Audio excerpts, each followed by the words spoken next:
Character matters, building values, shaping lives. True nation building begins with character, integrity, responsibility, purpose. That's the vision of Nurture Nest on Character Matters for Nation Building. Hosted by Oluwatoyin Ogedengbe, Sundays 3 to 4 p.m. on Wells Radio 89.3 FM, Ibadan. Character Matters, building values, shaping lives. From the stable of Nurture Nest, Character Matters for Nation Building.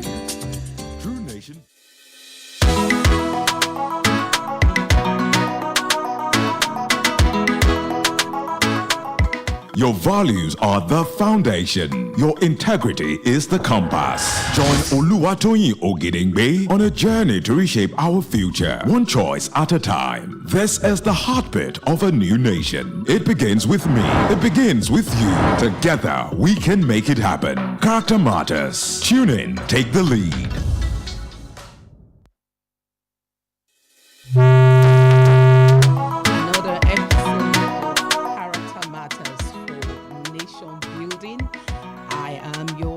Oluwatoyin Ogedengbe, and this is Wells Radio 89.3 FM, your preferred wholesome radio. It's so good to be back today. We give all the glory to God for preserving our lives, and we want to say a big thank you to all those who've been engaging, those who've been reaching out to encourage us, those who've been sending in questions. We are so grateful, and say a big thank you to you, and of course to all the guests who've been coming on the show. Today we're back again with another exciting episode, I will say, and I have in the studio a very special guest and of course the very first man on the program. You don't want to go away. Stay with us.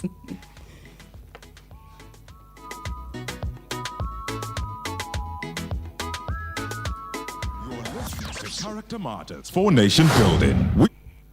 What on World Radio 89.3 FM. You're listening to Character Matters for Nation Building with your host Oluwatoyin Ogedengbe on World Radio 89.3 FM. All right, you're welcome back. It's still character building. Character Matters for Nation Building, I beg your pardon. And this is your host, Oluwatoyin Ogedengbe. It's a pleasure to be back here. And we want to say a very big thank you to the CEO, Wells Radio, Evangelist Lillian Badimosi, to the station manager, Mr. Emmanuel Ojo, and of course, to our studio manager. Thank you so much for the opportunity. And like I hinted, today we have the very first man on the show, and the sector focus today is the education sector. We're still hanging on a bit on the topic that we started last week, personal integrity and ethical living. Personal integrity and ethical living. And my guest today is the Chief Strategic Officer for the Educational Advancement Center, that is EAC Bodija Ibadan. He deals with strategy, which means that he sees the big picture, you know, how cheating, strikes, ethical lapses affect a nation's long-term survival. He's a veteran at what he does. He's a pastor as well. And he's Pastor Muyiwa Bangbushe. You're so much welcome on the show. Good to have you on the program. Thank you so much, sir. And we want to say... exciting to know that I'm the first man. Yes, you are. I wish you had a bell to jingle. Thank you so much, sir. We want to say belated happy 70th birthday a couple of days ago. And we pray that God preserves you in health, continues to keep you as a voice for him in this generation. You're welcome again. So grateful to have you on the show. So we're looking at the education sector. That's the focus. And we are looking at personal integrity and ethical living. And basically on the show, what we're saying to ourselves, it's not labeling, it's not some blame game, it's not name calling, but it's a wake-up call. I actually believe that it's a movement, and we're saying to ourselves that we need to begin to walk the talk. A lot of times you have stakeholders engagements, you have meetings upon meetings, you have policies, several of them. But sometimes when it comes to really walking the talk, that's where we see the gap. And so we're saying that if we want to know what our nation will look like in 20 years, we really do not need to look at the politicians. We need to look at the classrooms. A couple of weeks ago, we began with self-worth, looking at the family, the home, the family as the bedrock of every society. But today, we're joined once again by a visionary in the field of learning, and he's an expert in building systems that do not just produce graduates. It's one of the things that we're so concerned about, that we're not just producing graduates, but we're producing patriotic citizens. So we're discussing, how do we move from exam success to life success through the power of personal integrity. So we're looking at the integrity gap.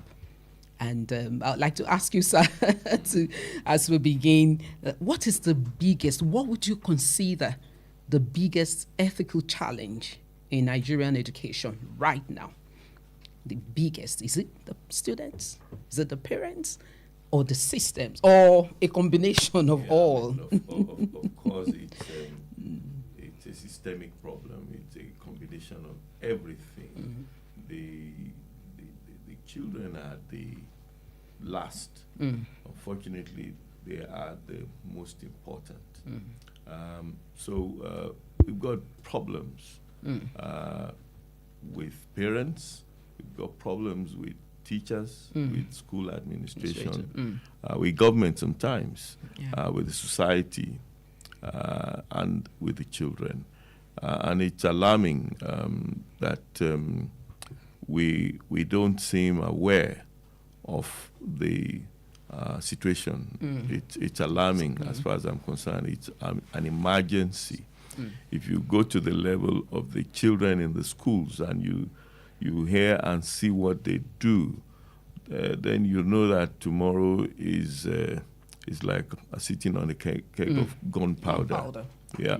So it's a dangerous situation. It's alarming, and tweaking it. I feel, from me, it's best to start from the parents. To start from the parents. Yeah, to start from the home, to make parents realize that they are the ones that God handed over the children to, and they are the ones who will be accountable. The children spend how many years in school? 10 years, 12, whatever.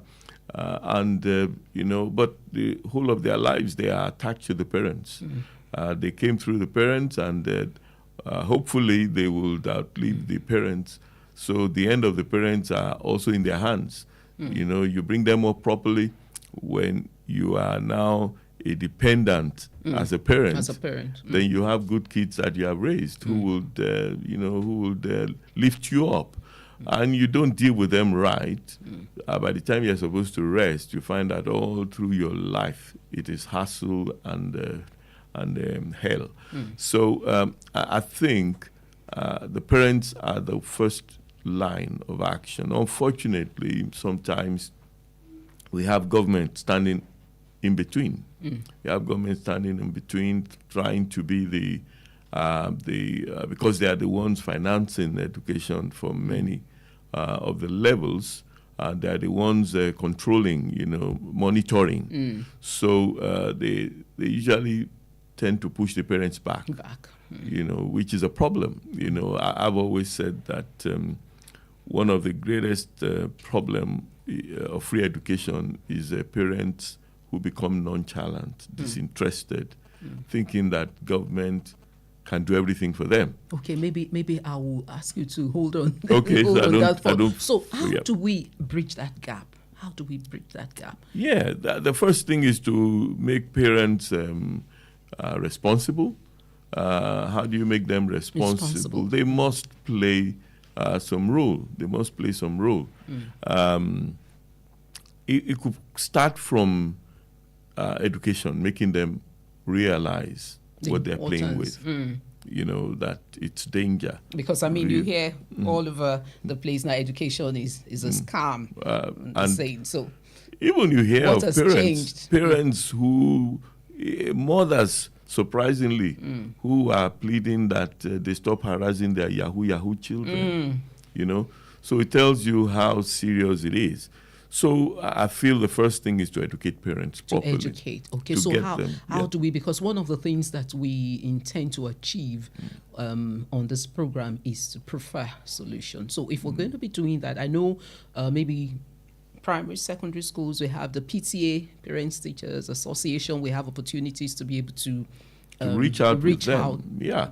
How successful, effective has that been? Well, from my experience, I think the problem has been more with the government. Okay, in what discouraging ways? The parents. Okay.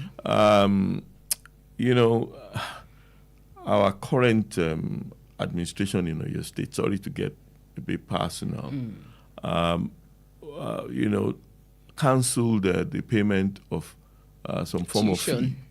You know, it wasn't tuition really, 1,500 naira per student per term.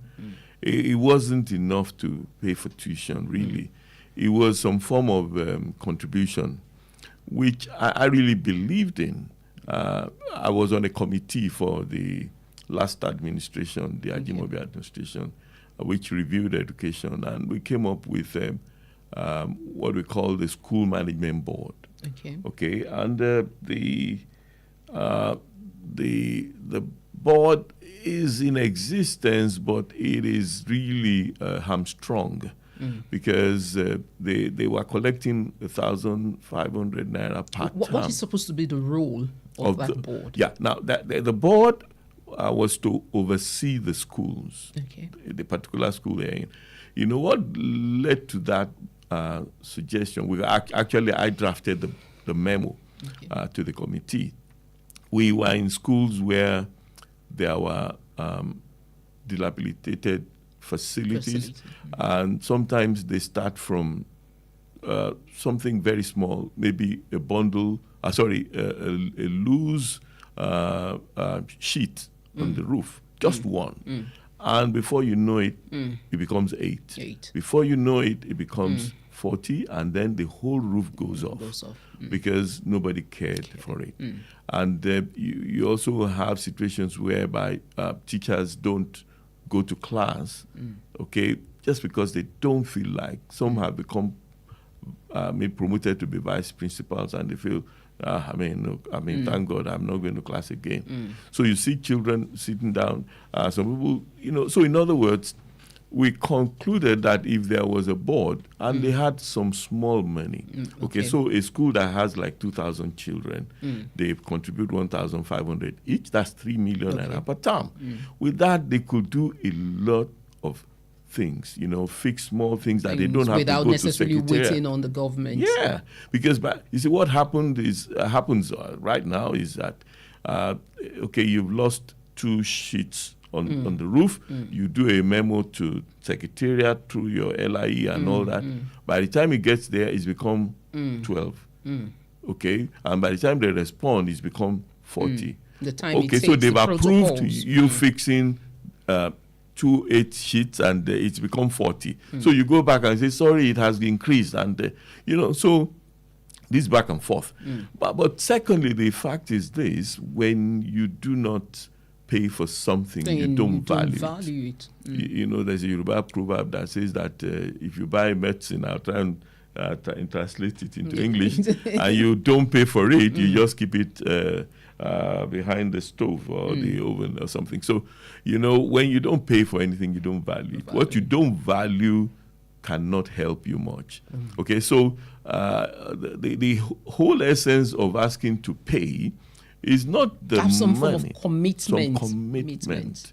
If you see some parents beat their child for throwing away 500 naira, You know, you lost 500 naira, they're ready to beat the child. So the fact that they paid 1,500 is going to make them more serious. You have not gone to school. But you know, look, before this thing came up, it was so ridiculous that they had an adage that, you know, they said Ajimobi Jegbese on the exam fees that they were paying, because government was paying for WAEC exams. And these kids, it became like a fad, you know, it didn't concern them. But if it was the parent that was paying for it, at least contributing, it will make them sit up. But I can tell you that as we sit, okay, I have contacts with the National Association of Parents Teachers, and there are some responsible people there.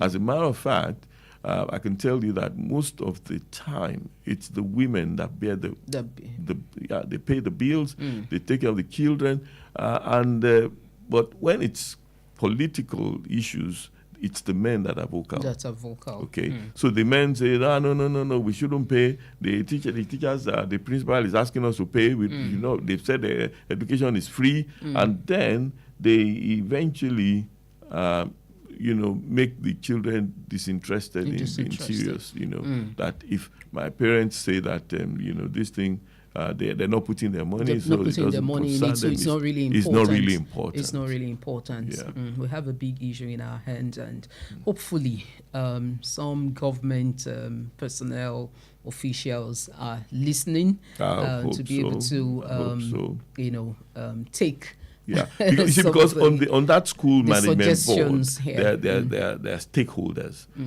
The parents are one of the stakeholders. Neighbors, you know, in the community. Okay, old students, especially when it's a secondary school. Even primary schools have the possibility of organizing their old students. It's just that government has not encouraged it. It's in the secondary school that is, you know, more pronounced. But I know of some old students of a school in Okeado, Methodist School Okeado 1, who came back and said they wanted to fix the toilets in the school things like that. I've been to my old primary school, a public school, and I got there and I was disgusted with what I saw. I said, okay, look, I'm ready to do this, and I went to see the person in charge of education. I said, okay, look, why don't you give us so many, you know, so many amount of naira or millions, and you know, and I said, it's not about giving money, it's about implementing. I'd rather be involved in it and make sure that. I mean, this is where I came through for 6 years, primary 1 to 6, and I couldn't believe this was where I was sitting down. I couldn't believe this was the environment. In those days, it looked big to us. The field really looked big. But when I looked at it, it was such a miserable, small-sized thing. You know, so we'll find that. So that stakeholders team, you know, the community, the old students, the parents, and then maybe the students, the prefects. Head boy, head girl. Let them be there. Let them sit down as part of it. And the teachers, you know, they will also have the stake. The secretary must be maybe the principal or vice principal or headmaster or whatever. Now, one of them, according to my own proposal, then must be the lead, who has more commitment. Okay, sometimes it will be the old students. And the old students, if they are the ones who are the most... So they have a sense of belonging, and they can take ownership. And they will lead the others. Yes. This thing needs mobilization. Talking to other people. Okay, we're going to meet. You know, if you don't have a leadership, you know, if you just say it's, you know, just anyhow. So he was empowered to deliver. And he worked miracles. I mean, within a few years... initially, I was told that the plan was to scrap it, but but nobody could run away from the evidence that this scheme had produced, to the extent that the administration went to the extreme again and handed over some school to old students and said, okay, look, you go manage it. It's a stakeholder team that works, because the parents have to be involved. They have to Otherwise, be involved. The parents and the old students will have a problem, you know, and the teachers, the community. So it's got to be a complete. And they are accountable to one another. If you don't come for meeting, the chairman is one who can call you and call you to order. Why didn't you come? I mean, you're not being paid, but for God's sake, this is responsibility. If you stand in place for your community, or you stand for the old students, or you stand for the parents, you've got to be there. You've got to be there. And that's integrity, that this is what you've taken an oath to do this. And that so you must be responsible. You must be responsible. Yeah. So responsibility. So I think that is the easiest place to start. If there's going to be a change, a revolution. Parents. Our parents necessarily they need to be involved. So at this point now that we know, okay, this particular maybe project or program isn't working, as it were, or isn't being implemented anymore as it used to be implemented, what other strategy can we use at this time? Because if we're looking at the lives of the student and we're saying that there's some things in the environment that actually open up students to the fact that, oh, maybe these things don't really matter, and then they see the way that stakeholders, like you've called them, the parents, the maybe the government, the officials, the teachers, and then community leaders, and they see, the way they handle some of these things, and they feel maybe it's not really worth it. But now, if we look at the issue that we have on our hands right now, from your experience in education strategy, so how do you define integrity? Well, I would say that integrity is owning up to our responsibility. To our responsibility. Yeah, you lose integrity because you shy away from being responsible. You want to blame other people. I mean, I don't want to define integrity just theoretically. Yeah, the moment you do not want to accept ownership of problems, then you're losing integrity. Yeah. Thank you so much. We'll go on a short break and we'll be back. Thank you so much.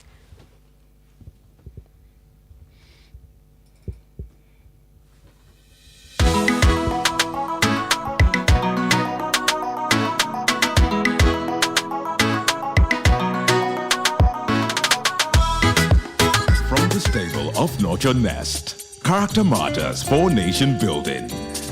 True nation building begins with character, integrity, responsibility, purpose. That's the vision of Nurture Nest on Character Matters for Nation Building. Hosted by Oluwatoyin Ogedengbe, Sundays 3 to 4 p.m. on Wells Radio 89.3 FM, Ibadan. Character Matters, building values, shaping lives. Your values are the Christ Ambassadors International College is a private, co-educational Christian day and boarding school located at Alafin Avenue, Oluyole Estate, Ibadan. We offer a blend of Nigerian and British curricula designed to nurture global leaders with godly values. With world-class facilities, exciting co-curricular programs, exceptional pastoral care, and outstanding academic results, we ensure your child's dream becomes a reality. Our entrance examination for 2026-2027 academic session will hold on Saturday, 14th February 2026 at 8 a.m. For inquiries, please call 0704-530-8414 or 0814-177-2806 or visit www.christambassadorscollege.com. Christ Ambassadors International College, nurturing global and godly scholars.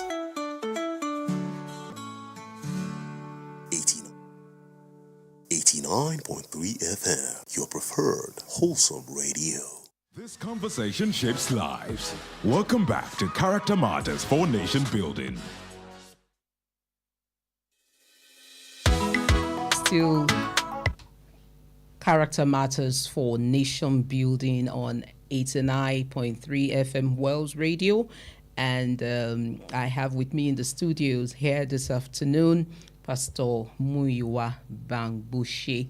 And we are having some enlightening conversations. I know there's a lot, but one of the things that we say is we have to start to deal or respond to these issues one at a time.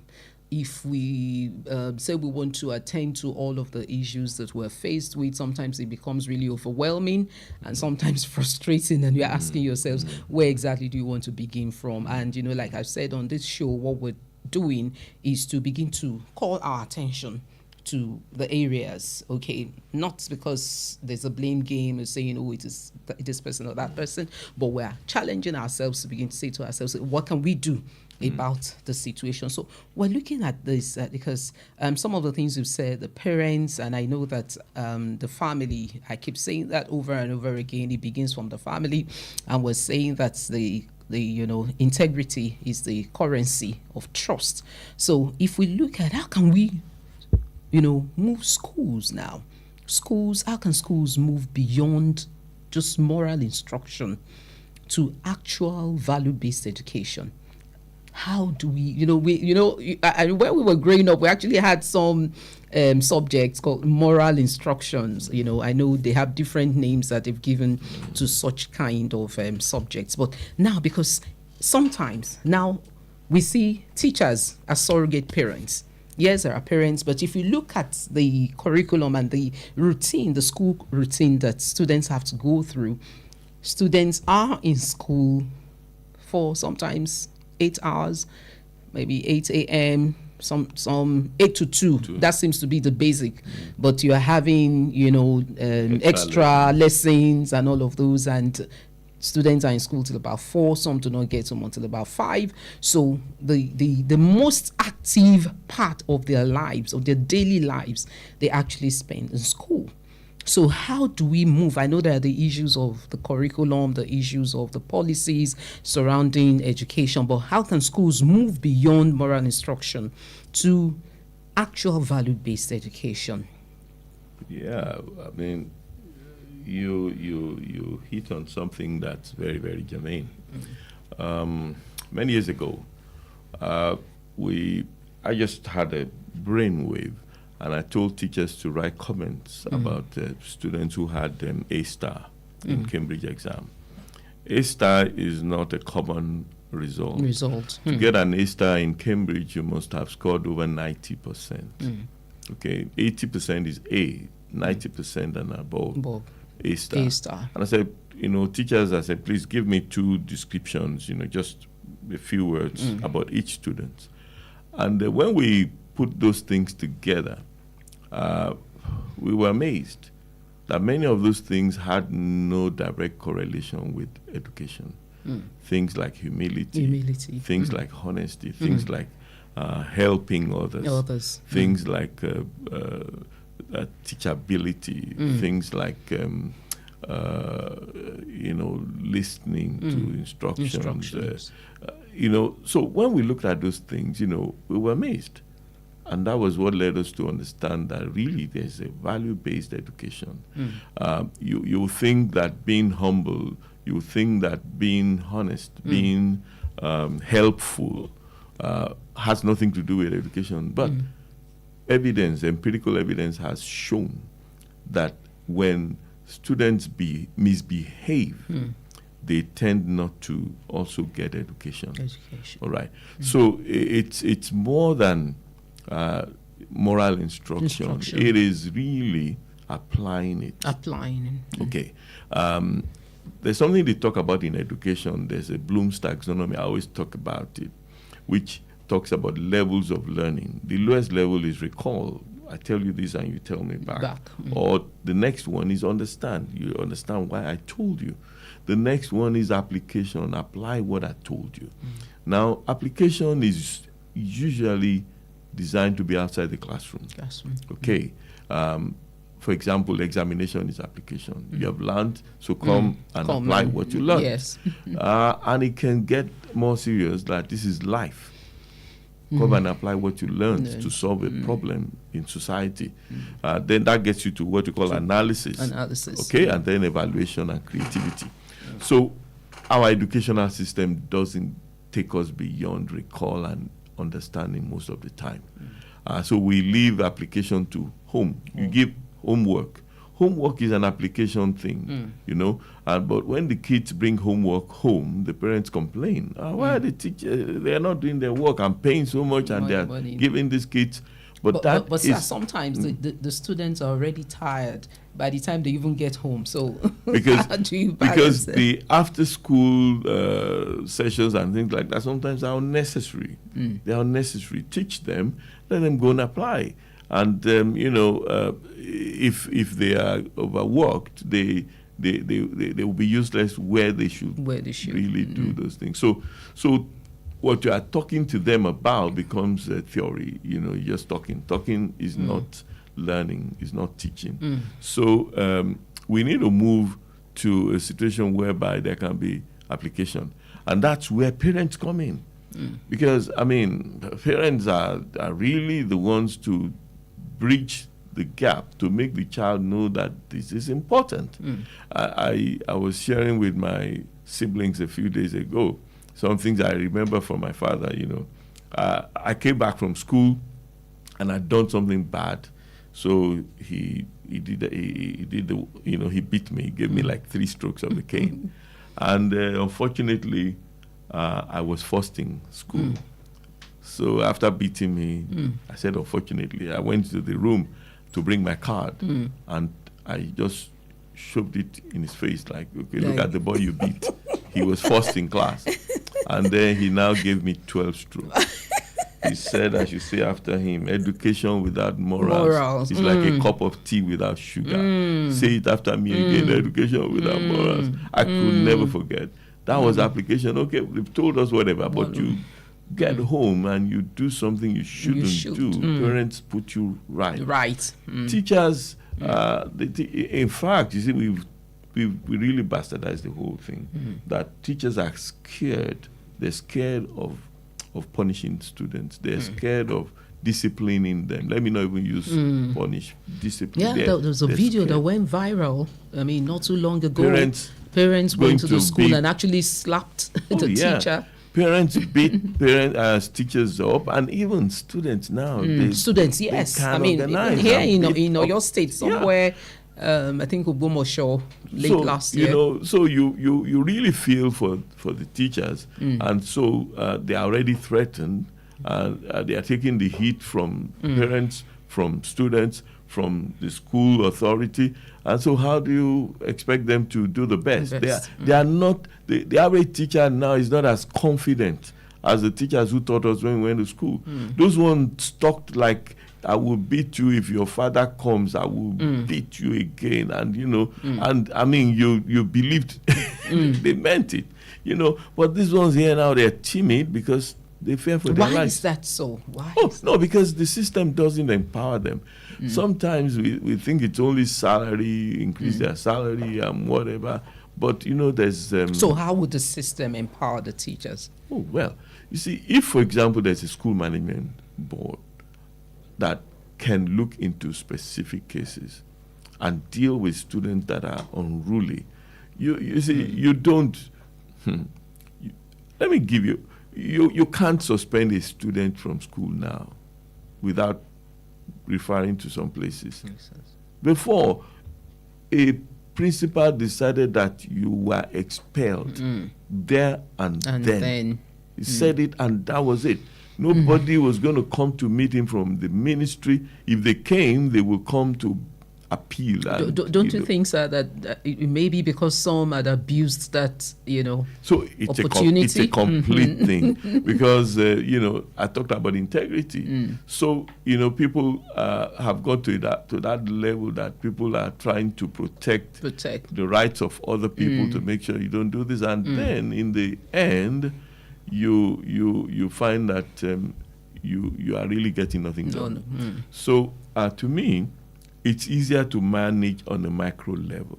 If there's a micro level that can be summoned, you know, and within the school they can look at it and they can decide there and then that this boy, you're not coming to the school again, or you know, this teacher, you are not doing this. You know, teachers can misuse the powers and authority, yes, but it's when there's no supervision.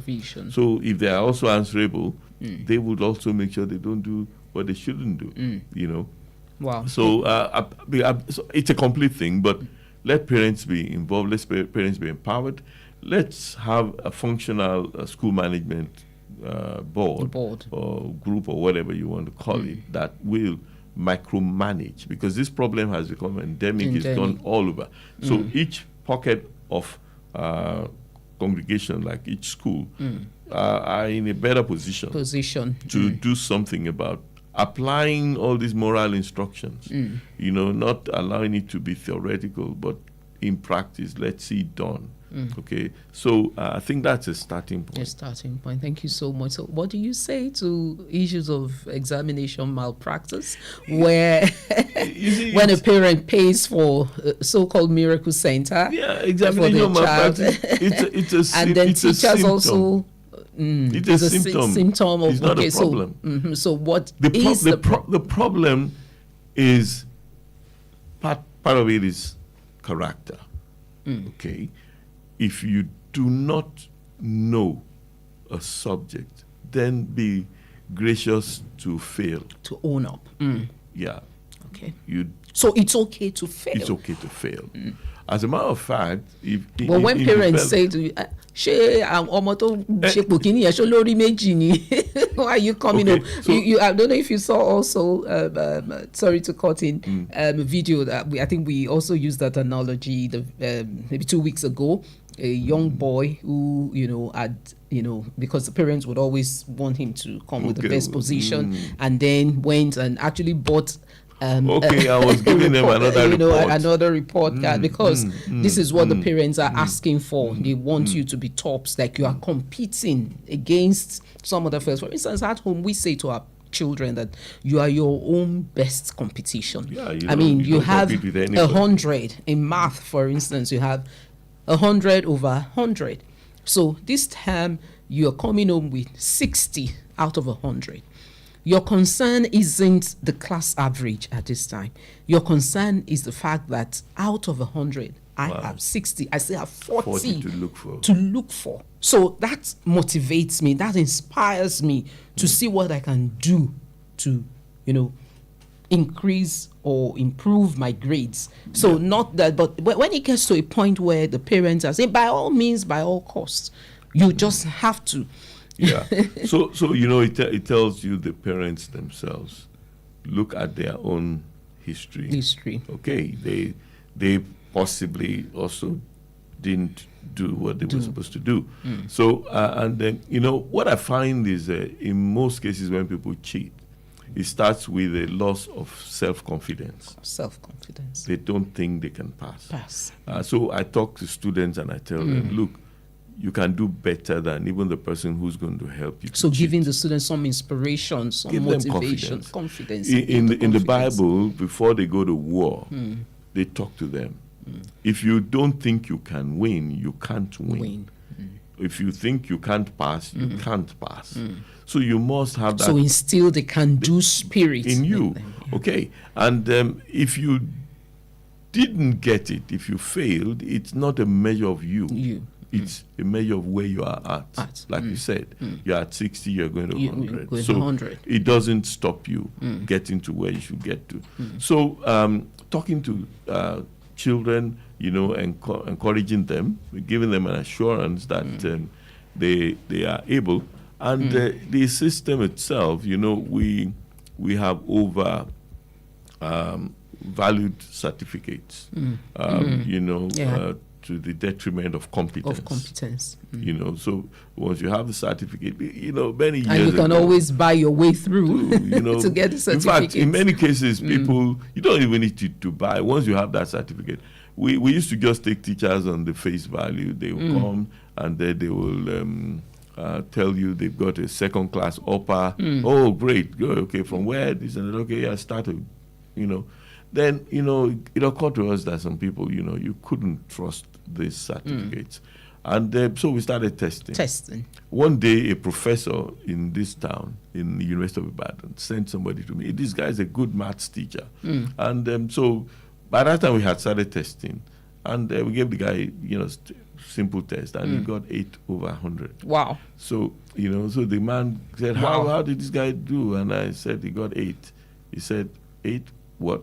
I said 8. He said, in fact, well, the thing was written as, 8. And he said, is there something missing? Is there a digit before or something after? I said, you mean whether there was something 8 or 80? I said, no, just 8. He said, are you serious? I said, yes. And of course, we thank God we've been given the opportunity to work with Oyo State government a few times, testing teachers applying, yes. And you'll be amazed. You'll be amazed. Once we tested like 70,000, about 5,000 plus, less than 7,000 were the ones who passed. We just, we're just doing some report for Enugu State. We went to do the same thing for them in Enugu State. The picture is the same thing. It's so difficult to trust certificates, and that's all right. So let's stop trusting certificates. If you can do the job, who cares? People get to very high level abroad without paper, qualifications. But paper qualifications or certificates have become like a meal ticket. When you get it, you are sure. You're sure because that's what they're looking for. Yeah. So I think we should de-emphasize certificates. Certificate. Okay. In admissions, for many countries that are developed countries, your certificate is a benchmark, is a minimum. Okay, there's a minimum cutoff, but then you've got to write an essay. They get to know you better with the essay. Why do you want to study here? Why do you want to do this? Okay, and then they read, and that tells them more about your character. About your person, and so it goes beyond so somebody may have a higher score and not get admitted. Yes. Yeah, because he couldn't convince them that he's got a vision for his life. So we've got to bring in subjective issues. Also into admission. JAMB is doing a lot, trying to sanitize, but they are focusing mainly on academic. But there is a lot more than academics to consider in getting people admitted. Okay, so what would those things be? If we can have them 1, 2, 3. Oh, yeah, okay. To start with a vision, you must be able to write an essay. I think all the universities doing post-UTME who are just doing objective analysis and objective assessment.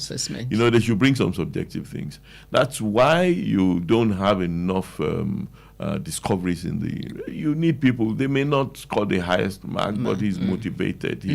He wants to solve a problem. He wants to do something. So then there should also be some interaction. In secondary schools, they used to do interview that they will talk to you. And I don't think I know of a school that is still doing interviews. You just call the marks, you get admission. So these are the things, so let's bring some subjective things that will make people look at the character, like what you're talking about. The other thing is if you can also have a scenario. There were schools that brought people together, to interact, not just the interview. You stayed together in the hostel, and you watched, interpersonal relationship, communication skills, things like that. These are part of the things that make for a successful person. So let's gradually bring them back in. I know the problem is that for private schools, we need to make the that's going to be my next question. That all of these things, by the time we're bringing all of these things in, so is there anybody to admit? And so we have to start from somewhere. So maybe gradually we can do it.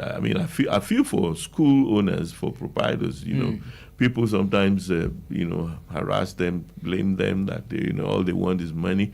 But it's so expensive to run, and it's a decent institution these days that you cannot but talk about money. But it's a balancing act. Let's balance it, and do some subjective things. Let's have some scholarships. Let's have some extracurricular parameters that we will consider. So that's it. I talk to teachers. If you help only the good students, you're not really doing the society any good. Good. We must be able to help the poor The poor students. So the I not think so bright, too. Yes, we must balance and help everyone. Okay, so how can the private sector, I mean, you've talked about the private schools, excuse me, how can they really help? I mean, you have a lot of the public schools, and sometimes, I mean, you have a lot of the students, yes, they are in the public schools, but they can really do well. But they need to be exposed to some opportunities, to some realities that will help them. Now, what can we do? In the private schools? Yes. In the private schools, less emphasis on finance. It's tough, really, but sometimes you just have to look to God for support. So when you say less emphasis, so a teacher needs to be paid, other staff need to be paid. So you don't have sufficient funds to pay the teacher. Won't you be opening the teacher up to you'll even be in trouble with the teacher. You can't control the teacher. You can't ask for performance, So it's a problem. Because really. I used to be a teacher in a private school, and I know one of the issues we had then, teachers were not well remunerated, and at some point they had to do what you call the private lessons, and of course you could see that cycle, and the issues of corruption, of course, were coming in. So those who were maybe in this particular teacher's education or lesson group would have access to students to questions that will be set. So, you look at all of these things, like you said, that we're not just looking at, okay, what is happening, the symptoms. We really want to dig deep because, like you said, I mean, running a school, I mean, you've been here for for decades, and what that is like. It's really a problem, but usually it takes a lot of inertia to be broken for you to get into malpractices, to break even. You don't just begin to steal because you're hungry. You will need to get so hungry that you will consider it. So I think there's something in the character initially that we need to work on. But when it gets into running the schools, you've got to put the focus right. What we try to do is tell the teachers that teaching is a calling. Really, it's a calling. But they have bills to pay as well. They do have. But you see, God has a way. If God is the one who called you, He has a way, and it's been proven. We don't mind a teacher leaving our school and going somewhere, but by the time you get, in fact, if you say you have worked in EAC, there's a level of respect, that you get.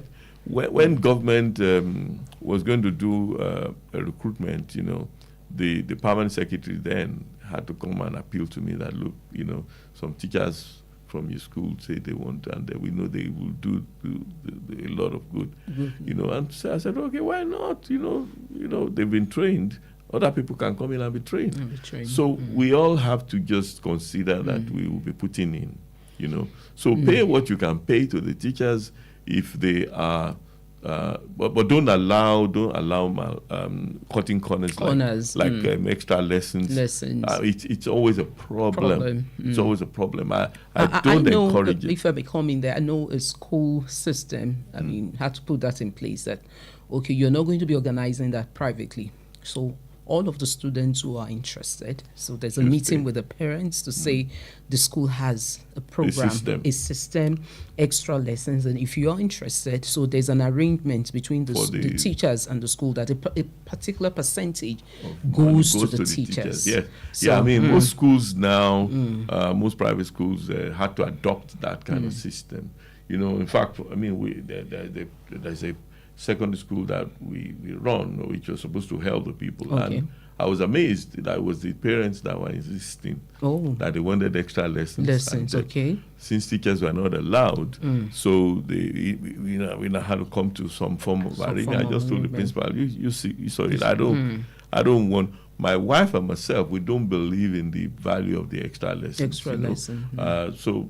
But eventually they started running it, and they were happier with some each kind other. of understanding between Supervision and supervision control. and control. Because you don't want any underhand thing happening, and then nobody to be penalized because he couldn't afford to pay for the lessons. Because it happens in some places. So so if you don't have the money, then they fail your child. So you can go look for money. So it's really a lot. It can open the door to a lot of evil. So I think we've got to. I'm honest with you. Depend on God. God can show up. God does show up. We've seen some surprise help from God. And based on the fact that we choose to do some things, and God just shows up for us. I tell people in education, the greatest blessing that we have benefited from was from our school on air. When COVID struck and Oyo State had to shut schools, the commissioner spoke to me and said, can we use your school on air videos? And I said, how much do you have? And he said, we don't have any money. And that was the truth. And I said, okay. And I really consulted my spirit, and I told my wife, I guess God wants us to release this. Something. It's for the children of Oyo State. So we we released it, and we didn't ask for any money. And many people couldn't believe. They say, no, don't be stupid. But you see, what happened was that UNICEF saw that. And UNICEF came calling, we like what you released. That, happens to be one of the best in the country. Wow. And then there was a help. It doesn't happen every day, but once in a while, But it does happen. That there'll be some miraculous, divine interventions. So you got to believe that we're doing something God wants us to do. And you're seeing teaching as a calling. It is a calling. It is a calling. It's a calling. It is As a matter of fact, we tell teachers that they are answerable to God. If the Bible says He gave some to be apostles, some prophets, some evangelists, some teachers. So God gave you as a gift. So some children who God had made to be doctors, a teacher who is not caring can dent their destiny. They don't get to, because he couldn't get to pass biology, couldn't get to pass maths or whatever, because of a teacher. And ask me, if that teacher is not going to answer before God, he's going to, or she's going to ask, Wow.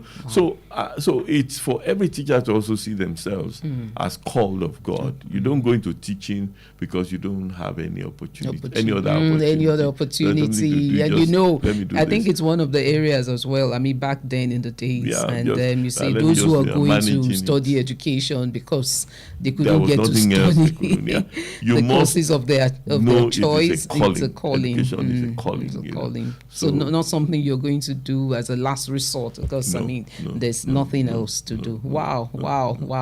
How fast the time rolls by. Thank you so much. I know you have given some challenges. But as we wrap it up, what would be your final word? Students, parents, the government, policy formulators, what would be the last word? Okay, so let's start with parents. Parents, please take more interest in your children. They are your today, they are your tomorrow. Okay, so take more interest in them. Take more interest in what they do in school.